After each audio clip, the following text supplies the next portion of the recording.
Hello friends, मैं स्वप्निल लेके स्वागत करता हूं आप सभी का हमारे इस YouTube channel we are ISO में। और दोस्तों, आईएसओ 27001 2013 यानी आईएसएमएस की सीरीज में आज हम बात करेंगे क्लॉज नंबर 9 परफॉर्मेंस इवैल्यूएशन के बारे में। जी हाँ दोस्तों, आज के इस वीडियो में हम समझने की कोशिश करेंगे कि ये परफॉर्मेंस इवैल्यूएशन क्लॉज नंबर 9 क्या कहता है, इसका क्या मतलब है, और हम समझेंगे इसके सब clauses. Clause number 9.1 monitoring, measurement, analysis and evaluation.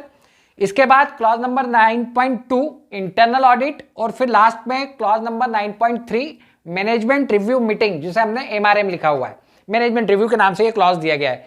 तो ये तीन सब क्लॉजेस को समझते हुए हम इस परफॉर्मेंस इवैल्यूएशन को समझेंगे। तो चलिए वीडियो शुरू करते हैं। तो देखिए दोस्तों, आप सभी जानते हैं क्लॉज नंबर 4 में कॉन्टेक्स्ट ऑफ ऑर्गेनाइजेशन की बात हुई, क्लॉज नंबर 5 में लीडरशिप की बात हुई, क्लॉज नंबर 6 में प्लानिंग की बात हुई, क्लॉज नंबर 7 में सपोर्ट की बात हुई, क्लॉज नंबर 8 में ऑपरेशन की बात हुई, और अब क्लॉज नंबर 9 में बात हो रही है परफॉर्मेंस इवैल्यूएशन की। मतलब इस क्लॉज में आपने क्या इश्यूज आ सकते हैं, क्या प्रॉब्लम्स आ सकती है, क्या रिस्क हो सकती है, उस चीज को पता लगाया। इस क्लॉज में लीडरशिप ने, टॉप मैनेजमेंट ने यह बात कही कि हम इन प्रॉब्लम्स, इन रिस्क, इन इश्यूज के ऊपर काम करेंगे, और आईएसएमएस को लेकर अपना कमिटमेंट टॉप मैनेजमेंट ने शो किया क्लॉज नंबर 5 में। क्लॉज नंबर 6 में जो भी काम, रिस्क और इश्यूज, प्रॉब्लम्स को सॉर्ट आउट करने के लिए जो कुछ भी काम करना था, उसकी प्लानिंग करने की बात यहां कही गई क्लॉज नंबर 6 में। क्लॉज नंबर 7 में जो कुछ भी इस प्लानिंग को एग्जीक्यूट करने के लिए रिसोर्सेस की रिक्वायरमेंट होगी एज अ सपोर्ट, उनकी बात कही गई। और फिर क्लॉज नंबर 8 में इस प्लानिंग को एग्जीक्यूट किया गया with the help of support. ठीक, अब जब आपने ऑपरेशन कर दिया, आपने प्लानिंग को एग्जीक्यूट कर दिया, आपने अपने काम को कर दिया, तो अब यह देखना होगा कि वो जो काम किया गया वो एज पर प्लानिंग हुआ या नहीं हुआ, जैसा प्लान किया था वैसा वो एग्जीक्यूट हुआ या नहीं हुआ। इस चीज की बेसिस पे हमें पता चलेगा कि हमारी प्लानिंग सक्सेसफुल हुई या नहीं हुई। और ये हम कैसे पता लगाएंगे?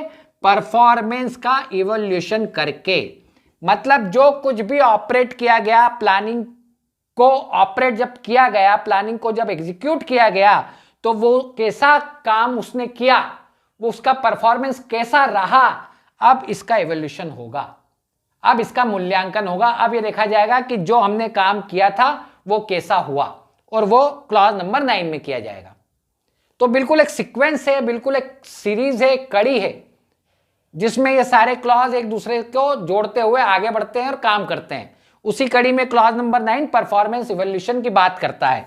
तो ये होता है परफॉर्मेंस इवैल्यूएशन। मतलब जो भी आपने प्लानिंग को एग्जीक्यूट किया, उसका कैसा परफॉर्मेंस रहा, उसने कैसा परफॉर्म किया, उसने कैसा काम किया, उसको इवैल्यूएट करो। और इसके लिए आप कैसे करेंगे, क्या करेंगे? तो क्लॉज नंबर 9.1 कहता है monitoring, measurement, analysis and evaluation. यह है मॉनिटरिंग। मॉनिटरिंग करेंगे आप मेजरमेंट करेंगे, आप एनालिसिस करेंगे, और फिर उसका इवैल्यूएशन करेंगे। मॉनिटरिंग क्या होती है? मॉनिटरिंग बेसिकली किसी चीज को मॉनिटर करना, किसी चीज के ऊपर नजर रखना, यह मॉनिटरिंग होती है। क्लास का जो मॉनिटर होता था, उसका यही काम होता था कि वो पूरी क्लास पे नजर रखता था, वो ये देखता था क्या सही हो रहा है, क्या गलत हो रहा है। तो यही होती है मॉनिटरिंग। मेजरमेंट क्या होता है? मेजरमेंट का मतलब होता है जहां पे आपके पास कोई फिजिकल, आप माप लेते हैं, नाप लेते हैं, मेजर करते हैं। टेलर नाप लेता है, माप लेता है, मेजरमेंट लेता है। मतलब जैसे मान लीजिए कोई ऐसा डाटा जहां से आपको मिलता है जिसमें लेंथ है, हाइट है, विड्थ है, इस तरह की एक बात कहने की बात है, ये मेजरमेंट होता है। और मॉनिटरिंग क्या होती है? जब कोई बंदा, अगर कोई, आप खुद भी जानते होंगे, अगर कोई अस्पताल में व्यक्ति होता है, पेशेंट होता है, तो उसकी पल्स क्या की जाती है? पल्स मॉनिटर की जाती है, मेजर नहीं की जाती, मॉनिटर की जाती है, कितनी जा रही है। ये मॉनिटरिंग है। टेम्परेचर, टेम्परेचर कम या ज्यादा होना, टेम्परेचर की मॉनिटरिंग की जाती है। मॉनिटरिंग करना, नजर रखना, सिंपल सा कॉन्सेप्ट है, नजर रखना। आप मॉनिटर करते हैं कि मार्केट कैसा जा रहा है, ऊपर जा रहा है, नीचे जा रहा है, ये मॉनिटरिंग है। तो मॉनिटरिंग करो, मेजरमेंट करो, ये बात ये क्लॉज कहता है। और जब आप मॉनिटरिंग करते हैं, जब आप मेजरमेंट करते हैं, तो आपके पास कुछ डाटा आता है, कुछ डाटा आएगा। ठीक, जैसे हमने बात करी पल्स की, पल्स रेट पता करना है। पल्स रेट किसी कोई अस्पताल में एडमिट है, उसका पल्स रेट, तो पल्स कभी ऊपर जा रही है, कभी नीचे जा रही है। तो ये आपके पास क्या आ गया, ये डाटा आ गया, कितनी पल्स चल रही है, 75 पर है, कभी 76 चली गई, कभी 77 चली गई, कभी 74 हो गई, कभी 71 हो गई। तो ये जो है ये डाटा है, और इस डाटा की बेसिस पर आपको एनालिसिस करना है। मॉनिटरिंग और मेजरमेंट का जो रिकॉर्ड आप इकट्ठा करते हैं, ये वो रिकॉर्ड है, और इसकी हेल्प से आपको कुछ डाटा मिला। इस डाटा को एनालिसिस करिए, इस डाटा का एनालिसिस करना है, और जब उसका एनालिसिस करते हैं, फिर उसके बाद उसका इवैल्यूएशन होता है, उसका मूल्यांकन होगा, उसका इवैल्यूएशन होगा कि ये डाटा कह क्या रहा है, हमें अब क्या करना चाहिए। मान लीजिए मार्केट को आप एनालाइज करते हैं, मार्केट को आपने मॉनिटर किया, आपने मार्केट को मॉनिटर किया, आपको पता चल रहा है कि कभी आपकी जो सेल्स है वो ऊपर जा रही है, कभी आपकी सेल्स नीचे आ रही है, कभी फिर ऊपर जा रही है, कभी नीचे जा रही है। इसकी बेसिस पर आपके पास एक डाटा इकट्ठा हो गया, इस डाटा को एनालिसिस करिए। अगर ये डाटा आपसे कुछ कहता है, ये कहता है कि एक पर्टिकुलर सीजन जब आता है उस समय आपका मार्केट डाउन हो जाता है, तो आपको अब ये इवैल्यूएशन करना है कि इस केस के लिए अब हम क्या कर सकते हैं, ये क्यों होता है और इसमें हमें क्या करना चाहिए। ये इवैल्यूएशन है, ये क्यों हो जाता है इसका पता लगाना, डाटा का एनालिसिस करके इवैल्यूएशन करिए। ये बात आपसे ये क्लॉज कहता है 9.1 में पॉइंट टू पॉइंट अगर आप चीजों को देखेंगे तो वो यही कहता है कि क्या मॉनिटर करना है और क्या मेजर करना है। व्हाट मॉनिटरिंग, मेजरमेंट, एनालिसिस, क्या मॉनिटर होगा, क्या मेजरमेंट होगा, किस चीज को आप मॉनिटर करेंगे, किस चीज का मेजरमेंट करेंगे। इसके बाद कौन करेगा, कौन मॉनिटरिंग करेगा, कौन मेजरमेंट करेगा, रिस्पॉन्सिबिलिटी फिक्स होनी चाहिए। हो सकता है कोई जूनियर लेवल का आदमी ये काम करे, ठीक। अब इसको आप कब इकट्ठा करेंगे, कब इसका एनालिसिस करेंगे, इस डाटा का, ये इंश्योर करें, ये तय करें। इसके बाद इसको कौन एनालाइज करेगा, इसका एनालिसिस कौन करेगा। तो यहां पे हो सकता है कोई सीनियर लेवल का अधिकारी हो, वो एनालिसिस करे, कोई ऐसा व्यक्ति जिसको डाटा एनालिसिस का नॉलेज हो, वो एनालिसिस करे। तो ये सारी चीजें इस क्लॉज में कही गई हैं, क्योंकि डाटा ही सब कुछ बताता है, डाटा से ही सारी चीजें चलती हैं। तो ये डाटा कहां से मिलेगा, मॉनिटरिंग और मेजरिंग के जरिए आपको डाटा मिलेगा, रिकॉर्ड आप इकट्ठा करेंगे, वो डाटा बनेंगे, उन डाटा का एनालिसिस होगा और फिर उसका इवैल्यूएशन करना है। ये बातें इस क्लॉज में 9.1 में कही गई हैं, और इस सभी का एक रिकॉर्ड रखना है। आप जो मॉनिटरिंग कर रहे हैं उसका रिकॉर्ड होना चाहिए, ठीक। जो मेजरमेंट अगर आप कर रहे हैं तो उसका रिकॉर्ड हो, एनालिसिस का रिकॉर्ड हो, कौन रिकॉर्ड कर रहा है, कौन एनालिसिस कर रहा है, उसका रिकॉर्ड होना चाहिए। हर चीज का रिकॉर्ड होना चाहिए, इवैल्यूएशन क्या किया गया उसका रिकॉर्ड होना चाहिए। ये सारी चीजों का 9.1 में जो जो बातें अभी हमने कही, इन सब का रिकॉर्ड भी होना चाहिए, ये इस क्लॉज में कहा गया है। इसके बाद अगला क्लॉज आता है 9.2 जो बात करता है इंटरनल ऑडिट की। अब हम उस क्लॉज को देखेंगे। देखिए दोस्तों, क्लॉज है 9, परफॉर्मेंस इवैल्यूएशन। परफॉर्मेंस का इवैल्यूएशन करना है, किसका परफॉर्मेंस, आईएसएमएस का, इंफॉर्मेशन सिक्योरिटी मैनेजमेंट सिस्टम का, ठीक। अब परफॉर्मेंस कैसा रहा ये कैसे पता चलेगा, ऑडिट कर दीजिए,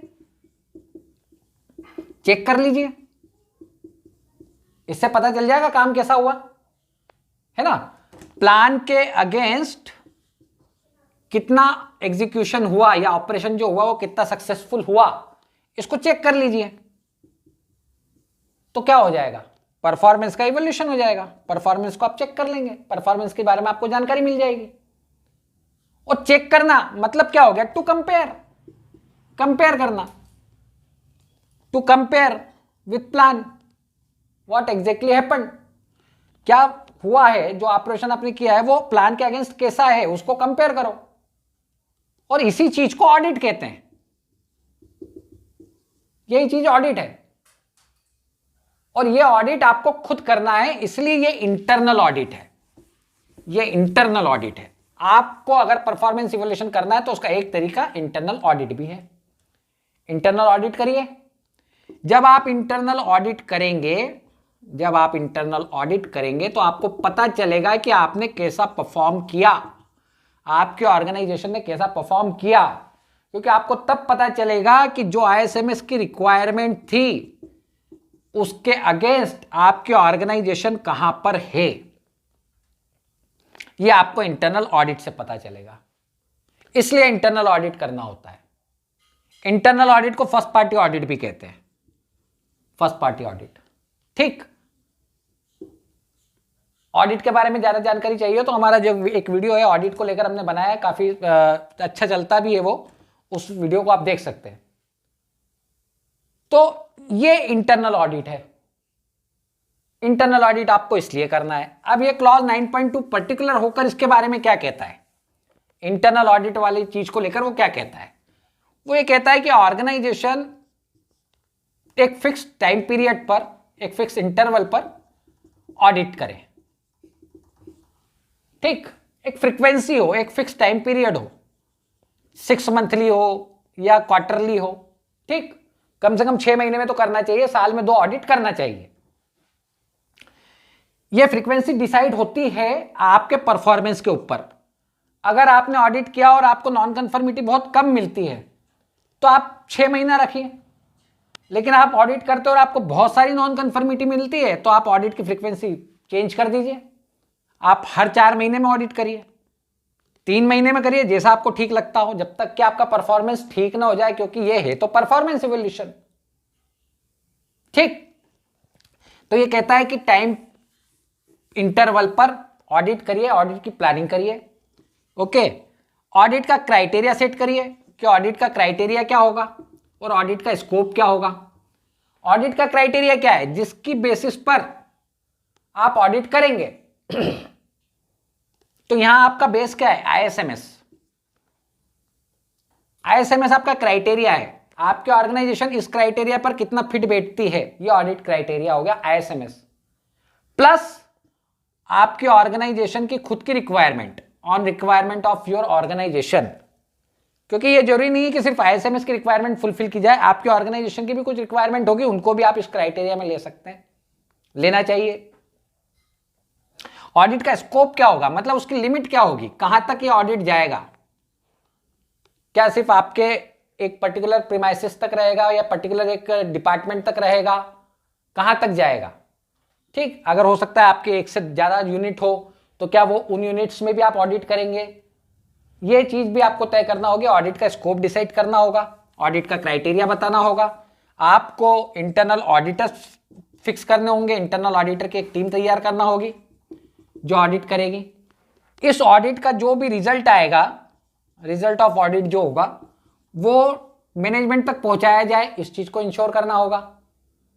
ऐसा ना हो जाए कि मैनेजमेंट को पता ही नहीं चल रहा है ऑडिट में क्या रिजल्ट रहा, क्योंकि end of the day performance की बेसिस पर क्या काम करना है वो तो टॉप मैनेजमेंट डिसाइड करेगा, मैनेजमेंट डिसाइड करेगा। तो मैनेजमेंट को ऑडिट के रिजल्ट पता चले, इसके लिए आप काम करें और इन सभी चीजों का रिकॉर्ड रखें। ये पूरे ऑडिट का रिकॉर्ड रखें, ऑडिट प्लान आप बनाएं उसका रिकॉर्ड हो।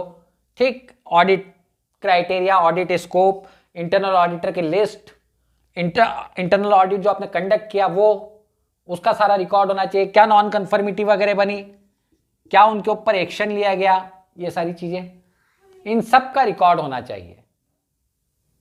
ये बात इस क्लॉज में कही गई है। और इंटरनल ऑडिट बेसिकली आप क्यों करते हैं, आप इंटरनल ऑडिट इसलिए करते हैं ताकि आपको ये पता चले कि परफॉर्म कैसा किया आईएसएमएस ने। आपने अपनी ऑर्गेनाइजेशन में आईएसएमएस लिया तो उस आईएसएमएस ने आपके ऑर्गेनाइजेशन में परफॉर्म कैसा किया, आईएसएमएस का परफॉर्मेंस कैसा है, क्योंकि बात तो परफॉर्मेंस इवैल्यूएशन की हो रही है। तो इसलिए इंटरनल ऑडिट किया जाना चाहिए। आप अभी कहां सस्टेन कर रहे हैं, कहां पर हैं, आपकी ऑर्गेनाइजेशन अभी कहां पर है, इस आईएसएमएस और आपकी खुद की रिक्वायरमेंट के अगेंस्ट पता चलेगा ना कि आईएसएमएस में ये रिक्वायरमेंट कही गई है, आपके ऑर्गेनाइजेशन वहां पर है या नहीं है। तो इसलिए इंटरनल ऑडिट किया जाता है, इसलिए इंटरनल ऑडिट करना चाहिए। ये बात, ये क्लॉज, ये स्टैंडर्ड कहता है। इसके बाद अगला क्लॉज है 9.3 मैनेजमेंट रिव्यू। अब हम उसे देखेंगे। देखिए दोस्तों, जो भी काम होगा परफॉर्मेंस को लेकर, जो भी आप इवैल्यूएशन करने जा रहे हैं, जो भी चेक करने जा रहे हैं, जो भी देखने जा रहे हैं, वो रिव्यू किया जाता है मैनेजमेंट के द्वारा। मतलब मैनेजमेंट का रिव्यू होगा। रिव्यू का मतलब फिर से देखना, उसे मैनेजमेंट रिव्यू करेगा। जो कुछ चीजें आपके आईएसएमएस में हुई उसको मैनेजमेंट रिव्यू करेगा। टॉप मैनेजमेंट जो है उसको रिव्यू करेगा और एक फिक्स इंटरवल पर वो करे। वही बात है, फ्रीक्वेंसी डिसाइड करना है, 2 महीने, 3 महीने, 4 महीने क्या रहेगी, साल में 2 बार, साल में 3 बार, साल में 4 बार, ये डिपेंड करता है। तो मैनेजमेंट जो है, टॉप मैनेजमेंट जो है, वो एक फिक्स्ड इंटरवल में, एक फिक्स टाइम पीरियड में आईएसएमएस को रिव्यू करेगा। और रिव्यू क्यों करेगा? क्योंकि उसको देखना है ना कि परफॉर्मेंस कैसा रहा। सीधी सी बात है, टॉप मैनेजमेंट रिव्यू करेगा, टॉप मैनेजमेंट को पता करना है कैसा रहा काम, परफॉर्मेंस कैसा रहा। अब जब रिव्यू वो करेगा तो कुछ चीजों को उसमें वो देखेगा, कुछ चीजों को वो देखेगा कि क्या उनकी कंडीशन है। जैसे पिछले जो रिव्यू, मैनेजमेंट रिव्यू के जो भी पॉइंट थे, एमआरएम के जो भी प्रीवियस पॉइंट रहे हैं, उनका क्या स्टेटस है। जो लास्ट एमआरएम रहा उसमें अगर कुछ पॉइंट्स रह गए थे तो उनका क्या स्टेटस है वो देखे।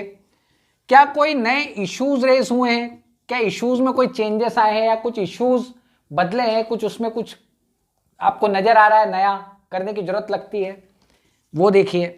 जो आपका ऑडिट हुआ उसमें एनसी वगैरह जो बनी, उसका जो करेक्टिव एक्शन रहा, उसका क्या फीडबैक रहा, उसको आप डिस्कस करें मैनेजमेंट रिव्यू में। ठीक, कस्टमर फीडबैक वगैरह को लेकर भी आप डिस्कस कर सकते हैं, कस्टमर का क्या फीडबैक है। कस्टमर कंप्लेंट वगैरह भी इसी सीक्वेंस में आती है, कस्टमर कंप्लेंट वगैरह को भी इसमें रिव्यू किया जा सकता है, देखा जा सकता है क्या परफॉर्मेंस रहा, कम थी, ज्यादा थी, क्या स्टेटस उसका था। ठीक, ऑडिट के क्या रिजल्ट रहे उसको आप डिस्कस करें, चाहे इंटरनल ऑडिट हो या एक्सटर्नल ऑडिट हो या किसी कस्टमर का ऑडिट रहा हो, उनको भी आप इस मैनेजमेंट रिव्यू मीटिंग में डिस्कस कर सकते हैं। टॉप मैनेजमेंट रिव्यू कर सकता है इन पॉइंट्स को। आपने जो भी आईएसएमएस के ऑब्जेक्टिव बनाए थे, उन ऑब्जेक्टिव का क्या स्टेटस है, उन ऑब्जेक्टिव की क्या कंडीशन है, अभी वो फुलफिल हुए या नहीं हुए, अचीव हुए या नहीं हुए, नहीं हुए तो क्यों नहीं हुए, क्या कारण था। अगर हो गए तो अब नए टास्क क्या रखे जा सकते हैं, इनको डिसाइड करें, इनको मैनेजमेंट रिव्यू मीटिंग में आप डिस्कस करें। इसके अलावा जो भी आपके इंटरेस्टेड पार्टीज हैं, जो भी आपके इंटरेस्टेड पार्टीज हैं, उनकी जो भी नीड एंड एक्सपेक्टेशंस है उसको लेकर आप रिव्यू कर सकते हैं, क्या उसमें कोई चेंजेस हुए हैं। रिस्क असेसमेंट जो आप कर रहे थे उसका क्या रिजल्ट है, रिस्क असेसमेंट को लेकर क्या उसमें कुछ करने की जरूरत महसूस होती है, उसको रिव्यू करें। क्या कोई अपॉर्चुनिटी आपको नजर आई, अगर वो अपॉर्चुनिटी कोई नजर आई तो उसको लेकर क्या किया जा सकता है, उसे कैसे बढ़ाया जा सकता है, इन चीजों को आप रिव्यू करें। ये सारे कुछ ऐसे पॉइंट्स हैं जिनके बारे में ये क्लॉज आपसे कहता है। जब आपने ये पॉइंट्स रिव्यू में डिस्कस किए, इसके बाद में आपके पास कुछ रिव्यू का आउटपुट निकलेगा। उस रिव्यू के आउटपुट में आप अपॉर्चुनिटी की बात कर सकते हैं, कंटिन्यूअल इंप्रूवमेंट की बात कर सकते हैं कि इस आउटपुट के जरिए किस तरह हम कुछ अपॉर्चुनिटी हासिल करें, किस तरह कंटिन्यूअल इंप्रूवमेंट करें, क्या कुछ बेहतर किया जा सकता है। आपको ऑडिट में पता चला कि आपके पास एक खास तरह का कुछ इंस्ट्रूमेंट नहीं है, कोई खास तरह के सॉफ्टवेयर आपके पास नहीं है, आपको उसको लेना चाहिए। तो ये आउटपुट के तौर पे आपको मिल गया कि एक हमें इंप्रूवमेंट करना होगा और आप ये डिसाइड करें कि वो सॉफ्टवेयर आप कब तक परचेस कर लेंगे। तो इनपुट में आपने वो पॉइंट डिस्कस किया था और आउटपुट के तौर पे आपको ये पता चला कि इंप्रूवमेंट ये किया जा सकता है, वो सॉफ्टवेयर खरीदा जा सकता है। तो ये पॉइंट्स आपके आउटपुट में आ जाएंगे मैनेजमेंट रिव्यू मीटिंग के। ये बात, ये क्लॉज आपसे कहता है। और ये भी बात सही है कि इन सभी का आपको रिकॉर्ड रखना होगा। रिकॉर्ड रखिए इन सभी का, मैनेजमेंट रिव्यू मीटिंग का रिकॉर्ड होना चाहिए। ठीक, उसमें क्या डिसीजन लिया गया, क्या पॉइंट थे, वो सारी चीजें एक रिकॉर्ड के तौर पे आपके पास होनी चाहिए। ये बातें इस क्लॉज में पॉइंट 9.3 में कही गई हैं और ये सब मिलकर परफॉर्मेंस इवैल्यूएशन कहलाता है। इसके बाद अगला जो क्लॉज आता है वो आता है क्लॉज 10, जो कि इंप्रूवमेंट की बात करता है। उसको हम हमारे अगले वीडियो में डिस्कस करेंगे। आज का वीडियो हमारा यहीं तक है। उम्मीद है आपको वीडियो पसंद आया होगा। वीडियो को ज़्यादा से ज़्यादा शेयर करें ताकि हमारे सब्सक्राइबर बढ़े, देखने वाले व्यूअर्स बढ़े, क्योंकि सब्सक्राइबर और व्यूअर्स की संख्या बहुत कम है। आप लोग शेयर शायद करते नहीं हैं। अगर शेयर नहीं होगा और सब्सक्राइबर नहीं बढ़ेंगे तो फिर हमें भी वीडियो बनाने का मन नहीं होगा। खैर, आज का वीडियो यहीं तक। अगले वीडियो में आपसे दोबारा मुलाकात होगी। तब तक के लिए थैंक यू वेरी मच।